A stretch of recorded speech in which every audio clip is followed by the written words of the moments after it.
do you remember about your grandparents? I did not have grandfathers. Mother's dad died when I was about 6 months old, and Grandpa McCoy died when Daddy was about 13 or 14. So I never did have a grandpa.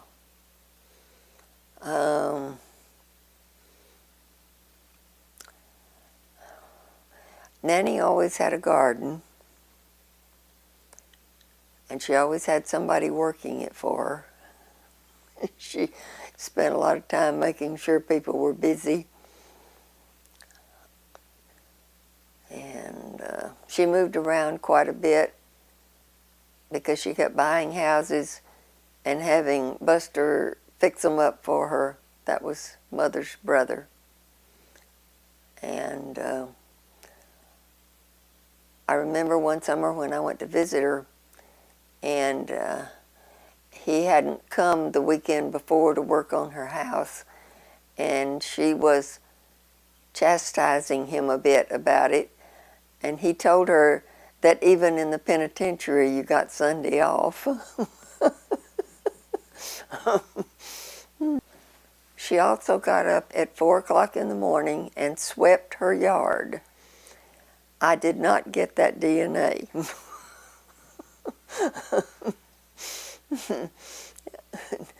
Oh, and also she made pickled beets, but she didn't put any sugar in them like my mother did, and I spent 3 weeks with her. She asked me when I first got there if I liked beets, and I mistakenly said yes, so I had to eat her beets I did not like for 3 weeks.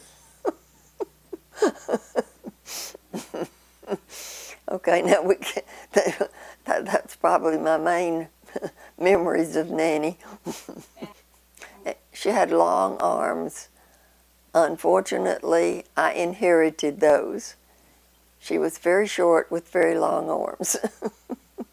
What about your other grandma? I don't remember too much about her. She would come and visit, but not very often. And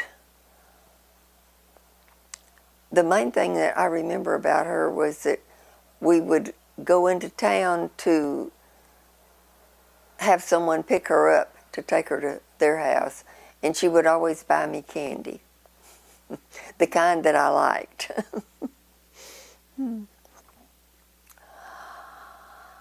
It was some kind of, it was peanut candy, and it had some sort of a hard shell around, peanuts with a hard shell candy around it. I don't know what you call them, but they were quite good, and that was about the only time I got those. And she had long, big gray braids that she wrapped around her head, and when she took them down at night, she looked like an old Indian chief.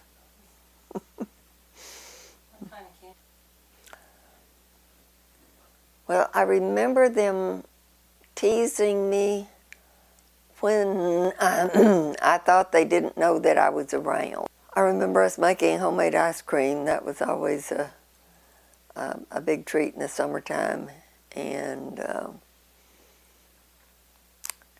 we'd put all kinds of different things in it, like peaches, and Ed and Linda would send down Bing cherries from up in Washington State, and we made ice cream with those and some other things, and that was always a real neat memory.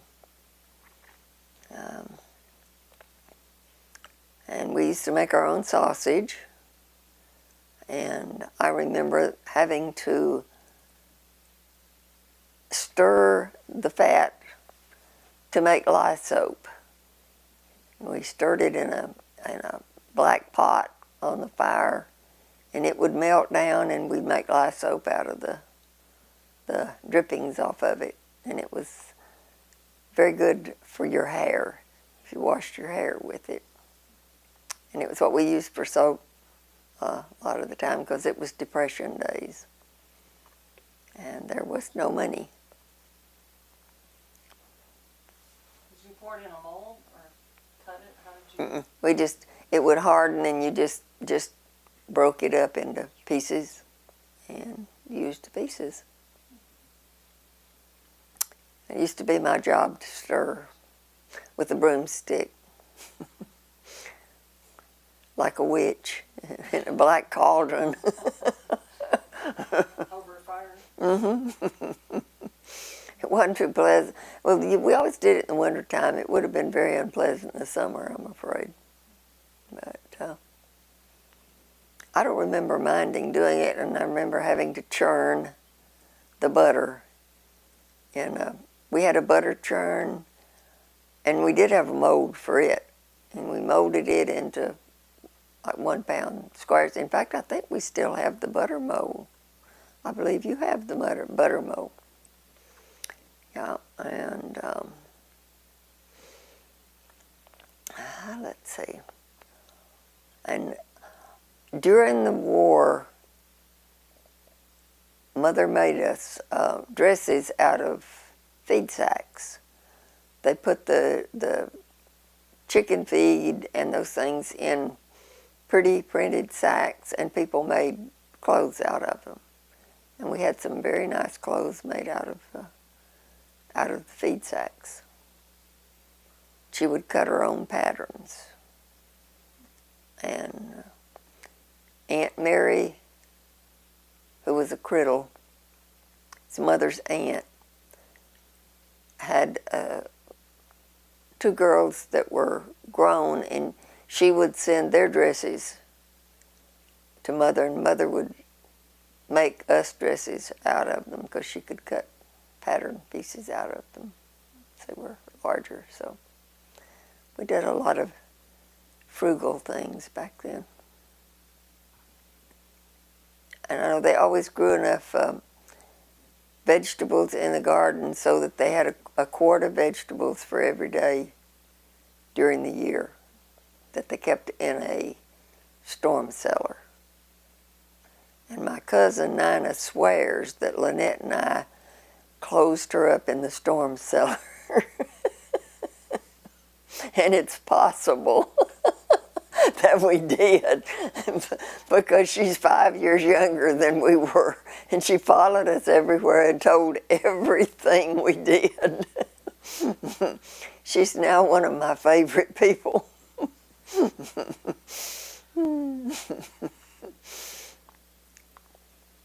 So I don't know if that would be a fun thing or not, but it probably was.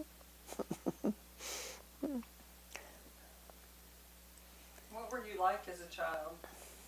Mischievous. Apparently. Lynette says that we tried to smoke grapevine behind the barn. I really don't remember that. Lynette is Nina's sister. Let's see, I don't know what else we did that was, we weren't supposed to, probably.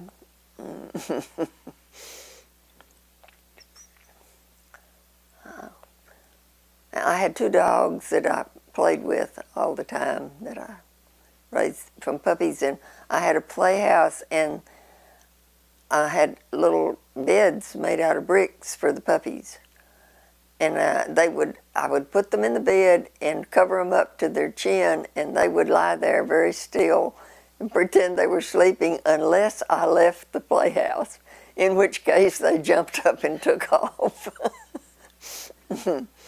They also would sit at a little bench and put one paw on each side of a little plate while I pretended to feed them. And I remember that green tomatoes was one of the few things I could find to feed them. They wouldn't eat them, but they'd sit there and pretend. So I must have been a little bossy also. That was Bud and Spud. And we have pictures of them, I believe. And we always had cats. That was a given. I don't think there's a single picture of any of us that doesn't have either a dog or a cat in it. So that's been going on for a long time.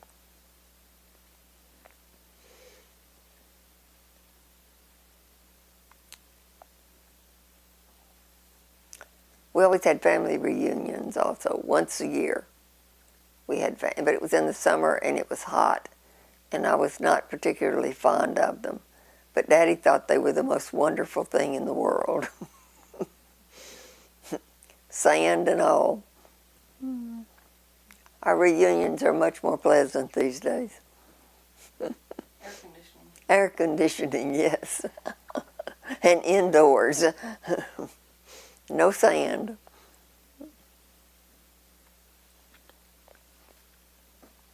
Oh, and when my uncles would come to visit for the weekend, the kids all had a bed on the floor made out of quilts, and we all slept on the floor, and nobody seemed to mind. But we had fun. I had several cousins my age.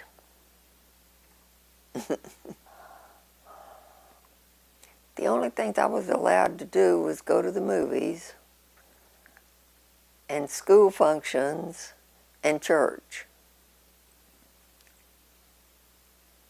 And on Saturdays they had movies that they were continued from Saturday to Saturday afternoon. And we always went to the matinees if we could get somebody to take us to town. And we played volleyball at the church 2 nights a week in the summer. And that was pretty much our social life. We didn't have a swimming pool or anything like that, so we were limited in our choices. And I used to ride the horse a lot. I enjoyed that. Except when she slipped and fell on the bridge with me and hit my head, which is what's wrong with me now. And I had a little concussion and lost about 24 hours in there.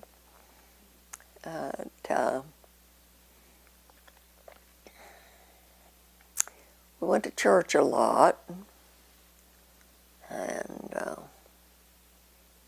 we had a party line telephone that had 9 people on it. So everybody listened on the party line and knew what everybody else was doing.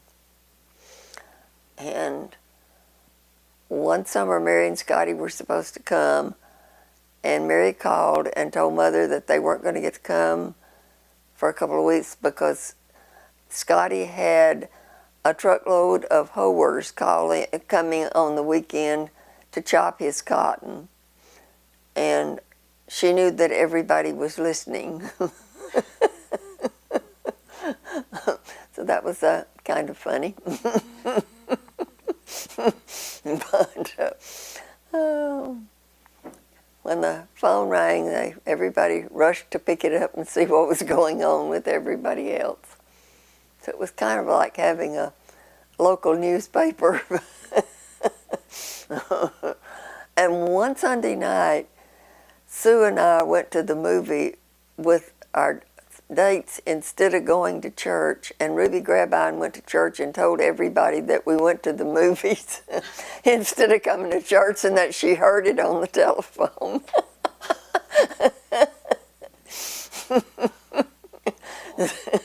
And so they weren't too discreet. But everybody pretty much knew what everybody else was doing at any given time. Glories of a very small town.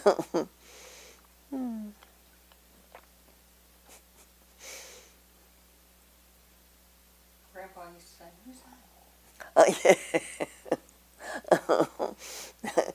If a car drove down the road and they didn't know who it was, they got excited.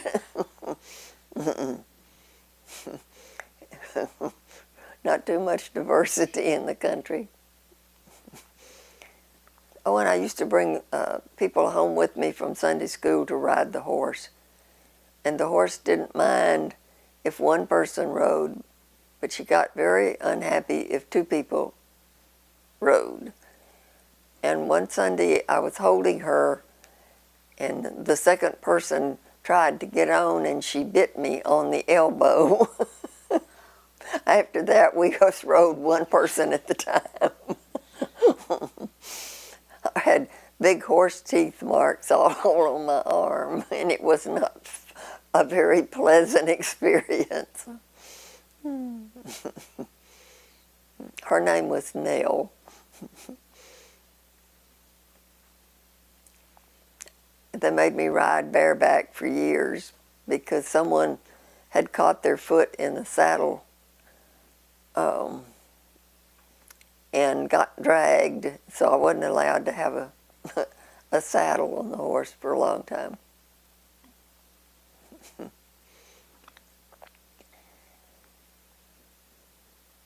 was your brother and sister like? Well, they left home when I was about 8 years old. So most of the time they weren't around because they're 7 and 9 years older than I am. And when Ed graduated, or right after he graduated from high school, he went into service. World War II started. And Mary went out of town to work. So they weren't around very much when I was growing up. And I remember that they didn't get along very well. There was a lot of disagreeing and such going on when they were at home. So it was very quiet once they left. Just me and the pets.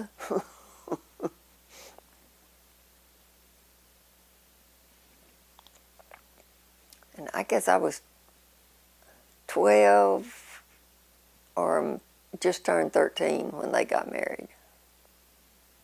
So I wasn't very old. But Ed and Linda came back and stayed here for 3 months. And I remember having a lot of fun with them. We played cards and stuff. Of course, there wasn't any TV or anything in those days, so you had to improvise. We had radios, but they had mostly static on them. Did not get good reception, to put it mildly. Play dominoes? Mm-hmm. I never did learn to play 42, but we played dominoes, and we played cards, and we used to play Chinese checkers, stuff like that. So it's kind of nice having somebody to interact with.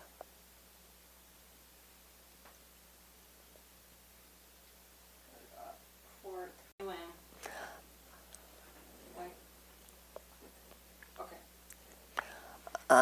Alma Doss was a big influence. She did 4-H for us when we were kids, and she used to take me to, she took me to county meet to participate in the, what's similar to UIL now. And that's when I got the ribbon in storytelling. And I got to eat in the cafeteria for the first time.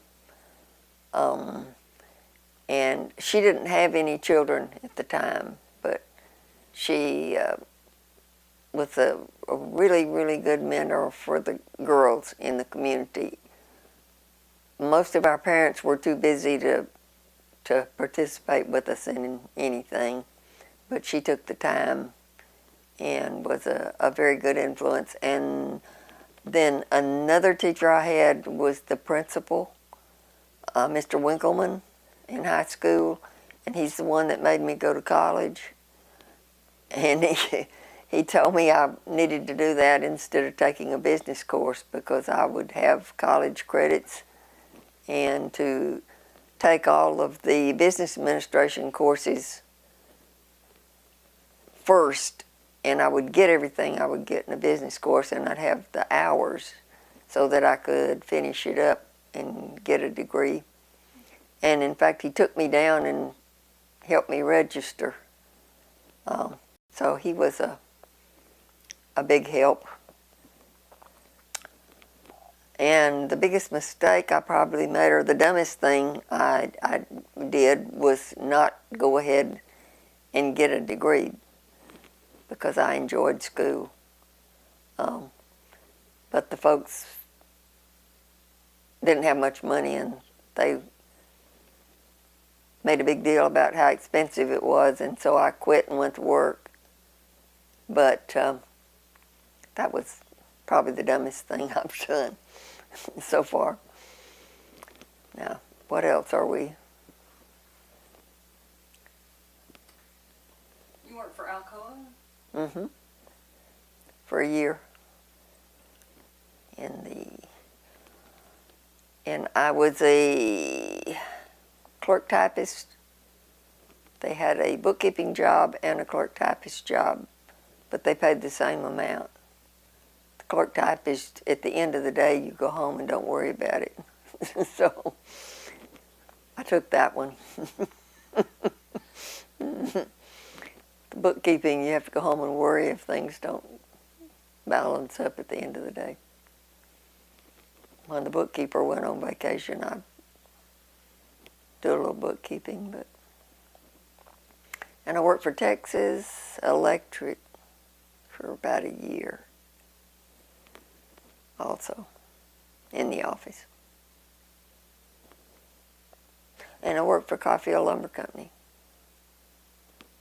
for probably about a year, doing bookkeeping.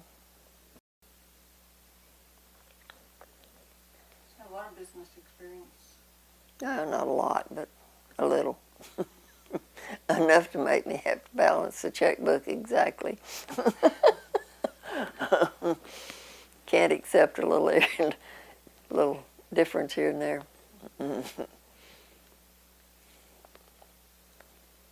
And I think the most fun I've had, it was when we went to Oklahoma for the weekend to the resort or whatever it was. That was a lot of fun. The whole family was there. Mm-hmm. Yeah, that was a nice weekend. And the thing I'm proudest of is the family, because they turned out well, very well.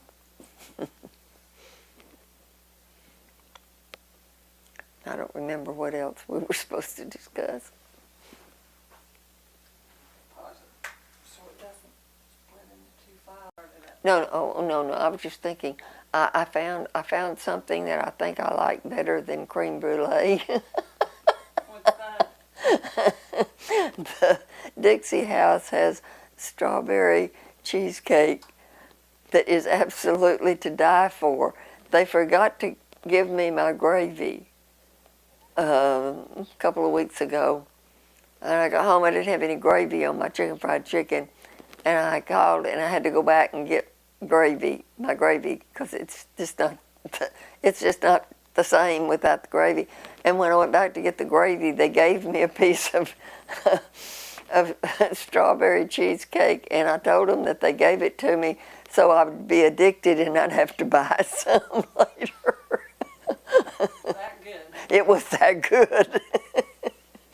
Their desserts are absolutely wonderful. Anyway, but that strawberry cheesecake was it was quite phenomenal. Besides homemade ice cream, what were your favorite foods?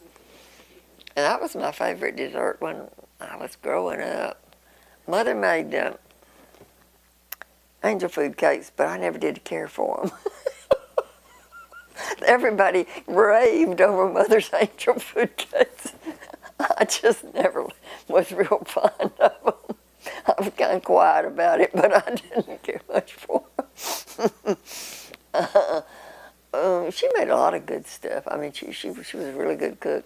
And she made a lot of really good desserts, but I just never did care for those angel food cakes. I think they're almost impossible to make, and she made lovely ones, but to me that was just a bunch of fluff. I never was real crazy about berry pie either. Everybody else was. I like peach cobbler. And she used to make apple stuff that was real good.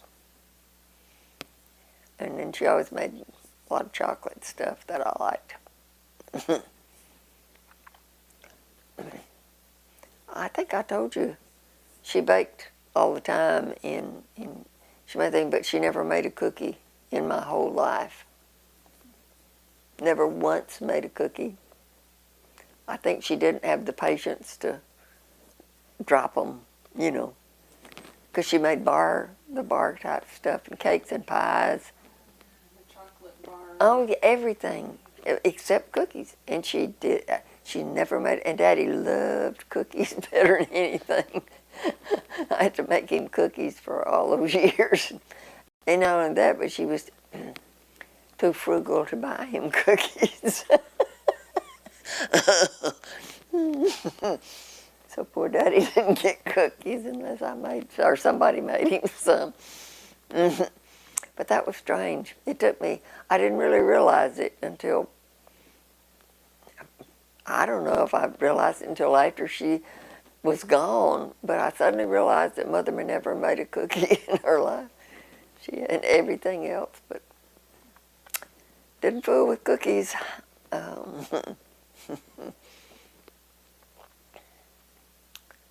She made fun of me for buying frozen pie crust. She made wonderful pie crust with no effort. I never could make a pie crust. And then after her hands got so bad, she was buying frozen pie crust, and I got a good laugh out of it. See, they're not so bad, are they? They're really quite good.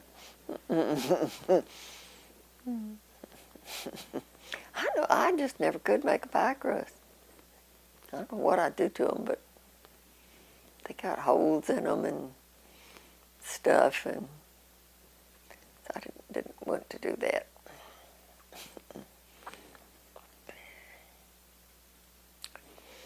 I don't know what my favorite dessert was before I found that strawberry. It was cream brulee.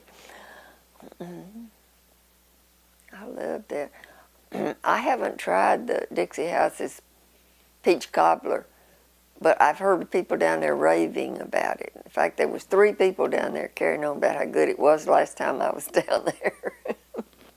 Somebody was buying a whole one, and they get a fortune for their, like if you buy a whole pie, well, it's some terrible amount, like $30 or something.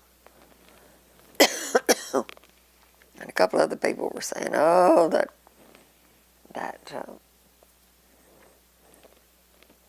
peach cobbler is just to die for.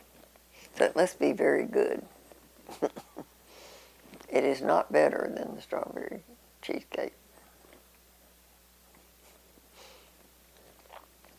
which I'm not supposed to eat. Not nice of them to give me something that good that I'm not supposed to eat. You got to see the inauguration? Mm-hmm. Kennedy's inauguration. About froze to death. But we saw it.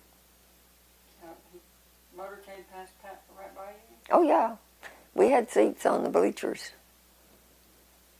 And that was the year that Lyndon Johnson was the vice president. So the San Marcos band marched in the inaugural parade. And I had a chance to be in that. Mr. Kleinsmith told me I could play drums. Somebody he knew was the director. But I didn't have time because I had to work in the library and study and have a social life. So the band was not a possibility. Tell me about your drumming. Playing the drum. Wasn't much to tell about that. Just played a snare drum. But I enjoyed it. Did you march in formation? We marched mainly at the football games. We'd go off to contests to very seldom. And we marched, and we were in one parade in Austin, but I can't remember what it was for. We marched down Congress Avenue.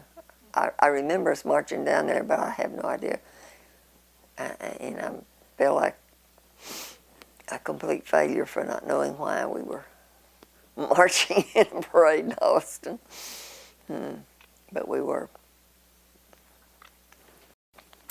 When you were 3 years old, on your birthday, you got a little mailbox that had blocks that fit into it. And you were sitting on your daddy's lap, and you opened your package, and he said, "What is it?" And you said, "It's a mines." And he said, "What is it?" And you said, "It's a mines." You weren't concerned about the proper name for it. It was yours. And I also remember vividly how cute you looked in the cherry blossoms when you were riding on his shoulders with your little dress up over his head. That you made? That I'd made. And those are my favorite memories. It's a sweet memory. Yeah, those were good ones. It's a mines. I remember that mailbox. The mailbox. Now, you liked it, apparently. Just ownership was the main thing. And of course, we've been particularly proud when you got married and we had grandchildren. Those are all wonderful memories. All the family gatherings we've had at your house. Those are priceless. Yeah, we'll have a long session on that. I remember it when you were in the spelling bee. Yes, and you were there. That was exciting also. Was it mattress? I was thinking that was the word. Every time I say that word, I remember the spelling bee. I remember when you graduated from high school, went to TCU and graduated from TCU, and said all kinds of things. We were so proud because you got 2 degrees in 4 years, worked besides. It was a busy time. Oh, and you learned to make wonderful garage signs, garage sale signs. You changed the whole culture of garage sale signs.